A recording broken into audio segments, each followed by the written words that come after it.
Be ready. Start. There is no doubt whatever that in the interest of human civilization, these weapons should not only be banned but destroyed. So, the question is, who is going to take the risk? Question mark. There have been appeals that as the USA was the first nation to manufacture these dangerous weapons and use them, therefore they should set an example by destroying the bombs in their possession. Stockpiling of atomic weapons would lead to a dangerous situation, and somebody therefore ought to make a start in the matter of the destruction of these weapons. If moral standards are to be the guiding factor, it will be a great help to humanity. If this step can be taken, if only there is courage to do so, the USSR will have to follow suit, but unfortunately there is the fear complex. Most nations want to protect themselves and want to guard themselves against any surprise attacks by the other side. So the armaments race goes on.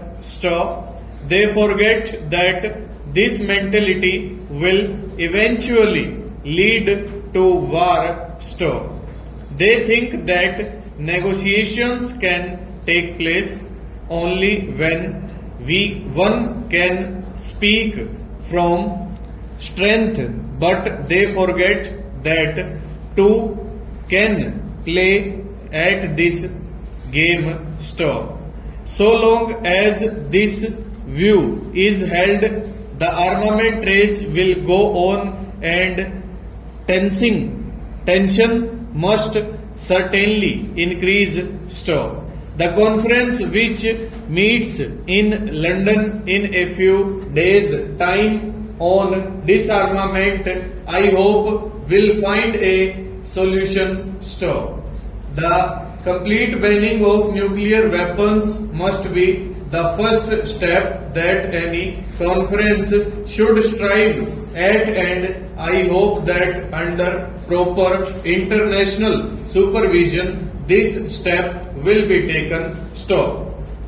But connected with this is the question of the reduction of conventional armaments. There must be a realistic approach to this problem. The USSR today possesses so much strength that it should be the first to agree to reduce its land army in the interest of the good relations that should exist between nations. One hopes that it will understand this position and take steps to get this done. I am glad that the Atomic Energy Commission of the United Nations has recognized that India has a part to play in this field and has asked our leading nuclear scientist Dr. Bhabha to preside over the conference proposed to be held at Geneva.